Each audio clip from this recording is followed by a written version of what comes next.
구약 성경 예레미야서 23장 27절에서 29절까지 우리 다 같이 한 목소리로 합독하시겠습니다. 합독하십니다. 다 같이 27절부터 시작. 그들이 서로 꾼 꿈을 말하니 그 생각인즉 그들의 조상들이 바알로 말미암아 내 이름을 잊어버린 것 같이 내 백성으로 내 이름을 잊게 하려 함이로다. 여호와의 말씀이니라. 꿈을 꾼 선지자는 꿈을 말할 것이요 내 말을 받은 자는 성실함으로 내 말을 말할 것이라. 겨가 어찌 알곡과 같겠느냐. 여호와의 말씀이니라. 내 말이 불같지 아니하냐. 바위를 쳐서 부서뜨리는 방망이 같지 아니하냐. 아멘. 네, 이 말씀을 가지고 하나님 앞에 우리가 할 일, 우리가 해야 할 일이라는 제목으로 말씀을 전하고자 합니다. 말씀을 전하기 전에 제가 한 가지 여러분께 용서를 구하겠습니다. 그것은 다름이 아니라 지난주 수요 저녁 예배 때 제가 부족하게 또 이렇게 어리석게 여러분들께 상처를 드리고 잘못한 것에 대해서, 잘못 말한 것에 대해서 용서를 구합니다. 여러분의 마음의 짐을 모두 내려놓으시면 감사하겠습니다. 좋겠습니다. 저는 부족합니다. 그래서 오늘도 이 말씀을 가지고 우리가 하나님 앞에 해야 할 일이 무엇이냐, 다른 것 없습니다. 이 23장 전체의 내용은 하나님의 진노, 징계, 하나님의 이 노하심에 대해서 쭉 설명이 되어 있어요. 제가 이것을 본문으로 가지면서 우리가 해야 할 것은 회개밖에 없구나, 하나님 앞에 회개할 것밖에 없구나 하는 것을 이렇게 정했습니다. 9절에서 12절에 보시면 유다 선지자들이 하나님 앞에 잘못한 것에 대한 책망의 말씀들이 쭉 나오고 있습니다. 유다가, 이스라엘 백성들이 하나님 앞에 음란을 행하는데, 여기서 음란이라는 것은 우상 숭배를 말합니다. 이 우상 숭배를 행하는 그 유다 백성들에 대해서 그것을 하나님께로 돌이키고 회개하도록 하지 못하고 영적인 무능함과 또 올바로 하나님 앞에 이끌지 못하는 그 지도자들에 대한 책망의 말씀들이 쭉 기록되어져 있습니다. 당시 예레미야는 하나님 앞에 회개하라, 하나님 앞에 돌아오라 수도 없이 외쳤지만 이스라엘 백성들은 듣지 못했습니다. 무감각했습니다. 영적으로 무뎌져 있었습니다. 그래서 그들에 대한 하나님의 진노를 이렇게 말씀하고 있습니다. 제가 잠깐 읽어드리면, 여호와 하나님은 이들에 대하여 언약적으로 축복한 땅의 소출과 소산을 거두어들이고 더 이상 열매 맺을 수 없는 메마른 땅으로 황폐화시키겠다고 말씀하고 있습니다. 하나님의 말씀 것입니다. 25절에서 32절에도 거짓 선지자들, 거짓된 꿈의 해석을 하는 것을 볼 수 있습니다. 하나님 앞에 거짓으로 꿈을 해석해서 인간의 꿈을 하나님의 주신 꿈으로 해석을 하는 그러한 모습을 쭉 기록하면서 그들에 대한 책망을 말씀하고 있습니다. 우리 28절 한 절 보시겠습니다. 다 같이요 읽겠습니다. 시작. 여호와의 말씀이니라. 꿈을 꾼 선지자는 꿈을 말할 것이요 내 말을 받은 자는 성실함으로 내 말을 말할 것이라. 겨가 어찌 알곡과 같겠느냐. 알곡과 같지 않은 이 겨와 같은 이런 모습, 이것이 우리의 모습이다 하는 것입니다. 이런 그 영적인 죄악, 이들에 대한 하나님의 진노, 심판, 이것이 쭉 기록되어져 있습니다.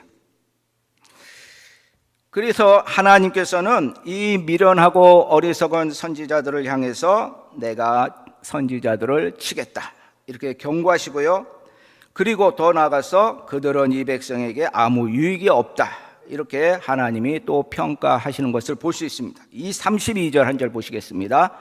다 같이요 시작. 여호와의 말씀이니라. 보라, 거짓 꿈을 예언하여 이르며 거짓과 헛된 자만으로 내 백성을 미혹하게 하는 자를 내가 치리라. 내가 그들을 보내지 아니하였으며 명령하지 아니하였나니 그들은 이 백성에게 아무 유익이 없느니라. 여호와의 말씀이니라. 우리 사랑하는 성도 여러분, 하나님의 이 진노, 하나님의 이 심판의 말씀을 우리는 잘 새겨들어야 합니다. 예레미야 시대 구약의 까마득한 어떤 옛날의 이야기가 아닌 것입니다. 이것은 오늘 이 시대에 우리에게 주시는 하나님의 말씀이고요.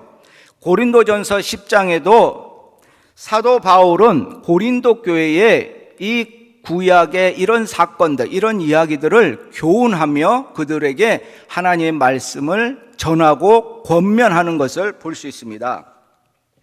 고린도전서 10장에 보면 그 구약의 그 수많은 그 예레미야뿐만 아니라 그 당시 시대에 우상 숭배했던 그들의 죄악을 이렇게 지적하면서 우리는 고린도 시대, 고린도 교회, 우리는 이런 우상 숭배를 하지 말자.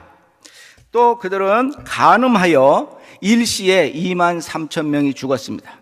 어제 신규환 목사님 말씀 잠깐 나왔는데, 고린도 그 교회에 이 구약의 이런 간음함으로 2만 3천 명이, 이 간음이라는 것은 우상 숭배를 말하는 것입니다.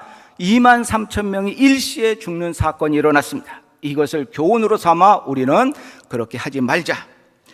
사도 바울은 고린도 교회에 권면하고 있습니다. 또 여호와를 시험하다가 뱀에게 멸망당한 사건, 또 더 나아가서 하나님을 원망하다가 멸망당하고 다 이렇게 무너졌던 그런 것들을 지적하고 있습니다. 우리 모든 하나님의 믿음의 백성들은 이런 과거의 사건을 통해서 오늘의 교훈을 얻을 수 있다는 것입니다. 그래서 우리는 하나님 앞에 해야 할 일은 무엇인가?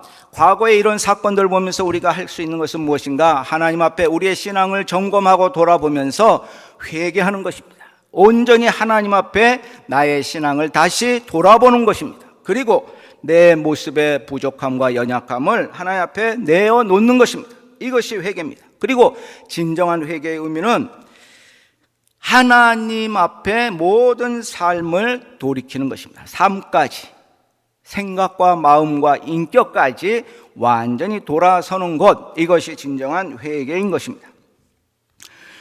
세례 요한도 회개하라 천국이 가까웠느니라고 선포하는 것을 볼 수 있습니다. 사도 베드로도 너희가 회개하여 예수 그리스도의 이름으로 세례를 받고 제사함을 받으라, 그리하면 성령을 선물로 받는다 말씀하고 있습니다. 회개할 것을 말씀하고 있습니다. 더욱이요, 이 세례 요한은 좋은 열매 맺지 못하는 나무가 도끼에 잘려 나가듯이 악한 행실에서 돌이키지 못한다면 하나님의 심판에 직면하게 될 것이다 라고 이렇게 선포하고 회개를 촉구했던 것을 볼 수 있습니다. 우리 믿음의 자녀들은 하나님 앞에 회개하는 것을 게을리 또는 회개하는 것을 너무 쉽게 생각하면 안 된다는 것입니다. 예레미야 이 시대에도 선지자들과 제사장들은 그 요시야 왕 때의 모든 우상, 그 회당의 모든 성전의 그 잘못된 것들을 다 청소를 했어요. 다 없애버렸어요. 우상을 다 없앴습니다. 그런데 다시 그 우상들을 하나 둘씩 끌어들였습니다. 그래서 하나님께서 그들에 대해서 이렇게 평가를 하십니다. 제사장과 선지자 모두 다 사악하다. 이것은 제사장 몇 명이 또는 선지자 몇 명이 이렇게 평가받는 것이 아니라 그 시대 모든 백성들에게 향하신 하나님의 진노의 말씀인 것입니다. 그래서 신약 시대에도 마태는요, 참 지도자를 상실한 그들의 모습을 참으로 이렇게 표현하고 있습니다. 우리 마태복음 9장 35절 36절 보시겠습니다. 네 번째 것, 마지막 것. 다 같이 읽겠습니다. 시작. 예수께서 모든 도시와 마을에 두루 다니사 그들의 회당에서 가르치시며 천국 복음을 전파하시며 모든 병과 모든 약한 것을 고치시니라. 우리를 보시고 불쌍히 여기시니 이는 그들이 목자 없는 양과 같이 고생하며 기진함이라. 아멘. 하나님이 천국 복음을 온 마을 곳곳에 다니면서 복음을 전하시는데 진정한 지도자를 만나지 못한 그 이스라엘 백성, 목자 없는 양같이, 길 잃어버린 양과 같이 기진맥진 고생하는 그들을 표현하고 있습니다. 이 시대에 우리는 하나님 앞에 말씀을 바로 듣고 바로 깨닫고 그리고 내 허물과 죄악의 모습을 돌이켜서 회개하는 자, 하나님 앞에 우리의 신앙을 온전히 내려놓을 수 있는 자, 이것이 우리의 진정한 가야 할 길이요 하나님 앞에 우리가 해야 할 일이다라는 것입니다. 우리의 죄악에 대해서 지적하지 않는 교회, 지적하지 않는 어떤 목회자 또는 내 주변에 내 죄를 지적하지 않으면 나는 그것이 죄인지도 모르고 그렇게 지나게 될 것입니다. 그래서 우리는 진정한 회개를 통해서 하나님 앞에 돌이키는데, 여기 말씀해 보시면 진정한 회개의 열매를 맺어야 된다고 말씀하고 있어요. 진정한 회개의 열매까지. 그래서 그 진정한 회개는 아까도 말씀드린 우리의 삶까지 완전히 돌이키는 것, 죄에 대해서 우리의 생각과 마음과 모든 행동까지 돌이키는 것, 이것이 진정한 회개인 것입니다. 여러분은 이러한 진정한 회개의 경험, 하나님으로부터 용서의 체험이 있으십니까? 내가 정말로 어떠한 잘못한 것에 대해서 회개함으로 하나님이 주신 그 용서의 기쁨, 용서의 체험이 있으십니까? 하나님은 우리의 죄를 용서하실 때에 그냥 가만히 계시지 않습니다. 그래, 너 잘못했니? 그래, 알았다. 내가 다 용서하마. 그래, 이제 끝이다. 다 끝났다. 이러지 않습니다. 하나님은 우리의 죄를 용서하실 때 우리에게 사인이 옵니다. 우리의 마음 속에, 우리의 심령 속에 어떠한 사인이 옵니다. 하나님의 말씀, 하나님의 어떤 음성, 하나님의 어떤 그 응답이 오는데, 내가 첫째는 마음이 평안이 옵니다.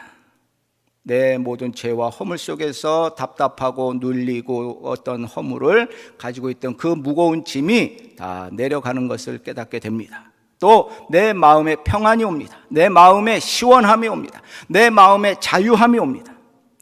이것이 와야 진정한 회개요 영적인 하나님의 응답인 것입니다. 여러분, 이 체험을 갖기를 바랍니다. 이러한 때까지 하나님 앞에 내 잘못에 대해서 깊이 회개하는 저와 여러분의 신앙이 되시기를 간절히 축원합니다. 결론적으로 예레미야는 눈물로 이스라엘 백성들의 그 죄를 지적하였고 돌이켜야 한다고 곳곳에서 외쳤습니다. 그러나 지도자들과 백성들은 깨닫지 못했습니다. 듣지 못했습니다. 알지 못했습니다. 오히려 징계와 심판의 대상이 되었던 것을 볼 수 있습니다. 우리 사랑하는 동선 모든 권속들, 하나님 앞에 진정으로 회개함으로 내 모든 회개 열매까지 거두어드리는 저와 여러분의 신앙 되시기를 간절히 축원합니다. 아멘.